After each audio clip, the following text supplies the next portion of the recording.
The Game of Life and How to Play It by Florence Scovel Shinn. Chapter 7. Love. Every man on this planet is taking his initiation in love. A new commandment I give unto you, that ye love one another. Ouspensky states in Tertium Organum that love is a cosmic phenomenon and opens to man the fourth dimensional world, the world of the wondrous. Real love is selfish and free from fear. It pours itself out upon the object of its affection without demanding any return. Its joy is in the joy of giving. Love is God in manifestation and the strongest magnetic force in the universe. Pure, unselfish love draws to itself its own. It does not need to seek or demand. Scarcely anyone has the faintest conception of real love. Man is selfish, tyrannical, or fearful in his affections, thereby losing the things he loves. Jealousy is the worst enemy of love, for the imagination runs riot, seeing the loved one attracted to another, and invariably these fears objectify if they are not neutralized. For example, a woman came to me in deep distress. The man she loved had left her for another woman, and said he never intended to marry her. She was torn with jealousy and resentment, and said she hoped he would suffer as he had made her suffer, and added, "How could he leave me when I loved him so much?" I replied, "You are not loving that man, you are hating him," and added, "You can never receive what you have never given. Give a perfect love, and you will receive a perfect love. Perfect yourself on this man. Give him a perfect, unselfish love, demanding nothing in return. Do not criticize or condemn, and bless him wherever he is." She replied, "No, I won't bless him unless I know where he is." "Well," I said, "that is not real love. When you send out real love will return to you, either from this man or his equivalent. For if this man is not the divine selection, you will not want him. As you are one with God, you are one with the love which belongs to you by divine right." Several months passed, and matters remained about the same, but she was working conscientiously within herself. I said, "When you are no longer disturbed by his cruelty, he will cease to be cruel, as you are attracting it through your own emotions." Then I told her of a brotherhood in India who never said good morning to each other. They used these words, "I salute the divinity in you." They saluted the divinity in every man and in the wild animals in the jungle, and they were never harmed, for they saw only God in every living thing. I said, "Salute the divinity in this man and say, I see your divine self only. I see you as God sees you, perfect, made in his image and likeness." She found she was becoming more poised and gradually losing her resentment. He was a captain, and she always called him the Cap. One day she said suddenly, "God bless the Cap wherever he is." I replied, "Now that is real love, and when you have become a complete circle and are no longer disturbed by the situation, you will have his love or attract its equivalent." I was moving at this time and did not have a telephone, so was out of touch with her for a few weeks, when one morning I received a letter saying, "We are married." At the earliest opportunity, I paid her a call. My first words were, "What happened?" "Oh," she exclaimed, "a miracle! One day I woke up and all suffering had ceased. I saw him that evening and he asked me to marry him. We were married in about a week, and I have never seen a more devoted man." There is an old saying, "No man is your enemy, no man is your friend.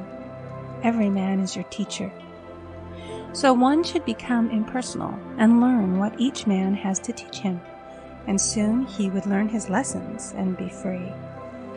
The woman's lover was teaching her selfish love, which every man sooner or later must learn. Suffering is not necessary for man's development. It is the result of violation of spiritual law, but few people seem able to rouse themselves from their soul sleep without it. When people are happy, they usually become selfish, and automatically the law of karma is set in action.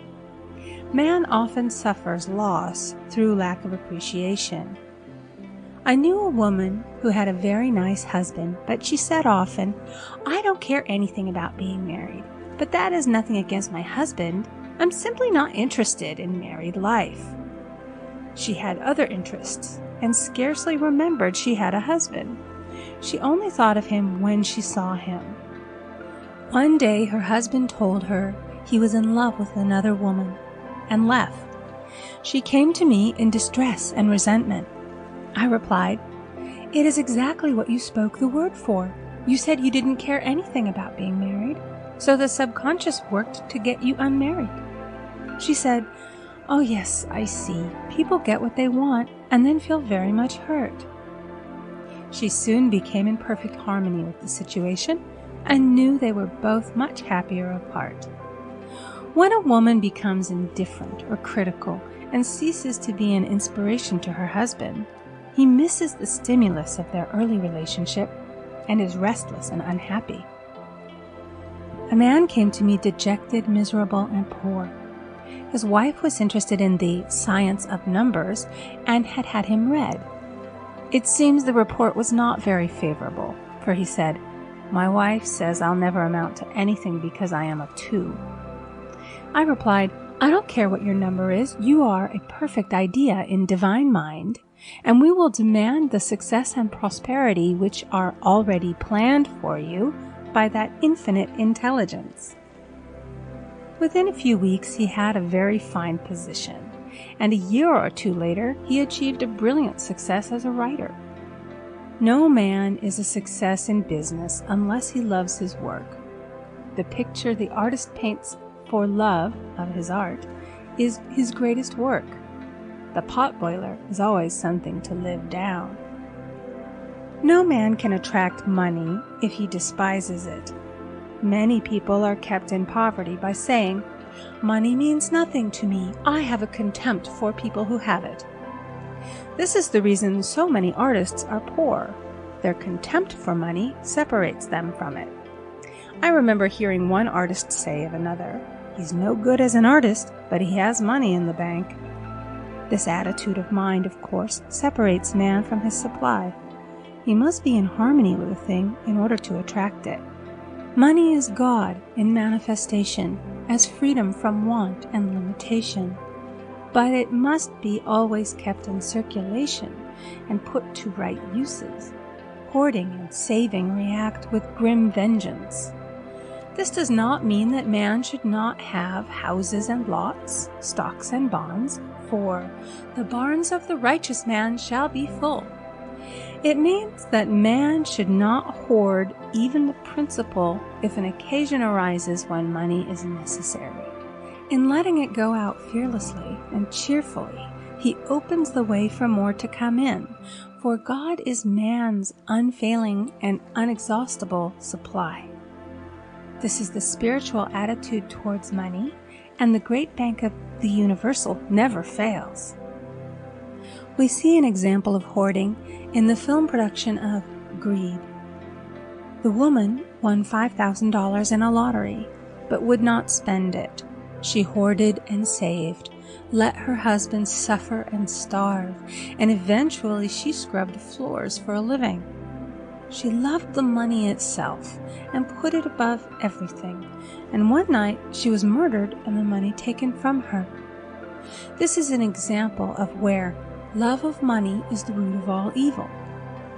Money in itself is good and beneficial, but used for destructive purposes, hoarded and saved, or considered more important than love, brings disease and disaster and the loss of the money itself. Follow the path of love, and all things are added. For God is love, and God is supply.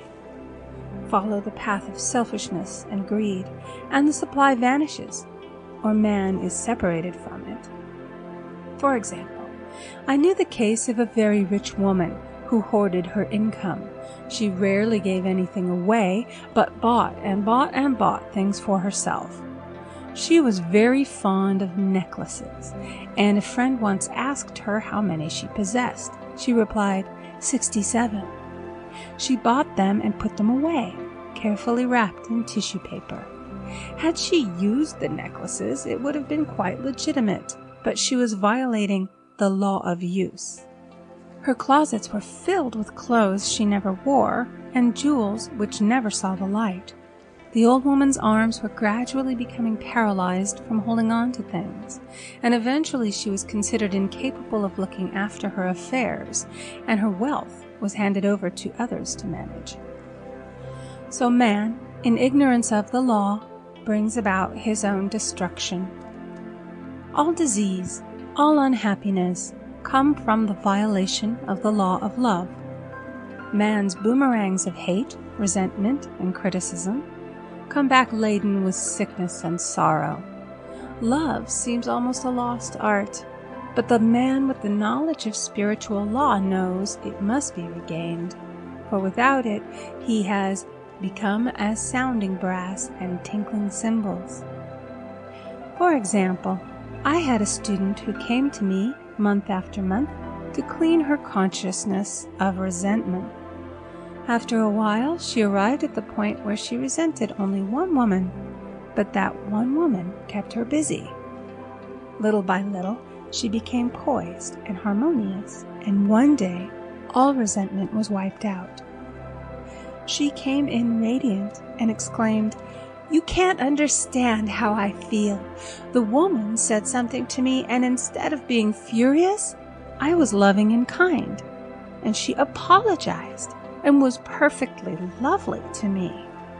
No one can understand the marvelous lightness I feel within." Love and goodwill are invaluable in business. For example, a woman came to me complaining of her employer. She said she was cold and critical, and she knew she did not want her in the position. "Well," I replied, "salute the divinity in the woman and send her love." She said, "I can't. She's a marble woman." I answered, "You remember the story of the sculptor who asked for a certain piece of marble? He was asked why he wanted it, and he replied, 'Because there is an angel in the marble.' And out of it he produced a wonderful work of art." She said, "Very well, I'll try it." A week later she came back and said, "I did what you told me, and now the woman is very kind and took me out in her car."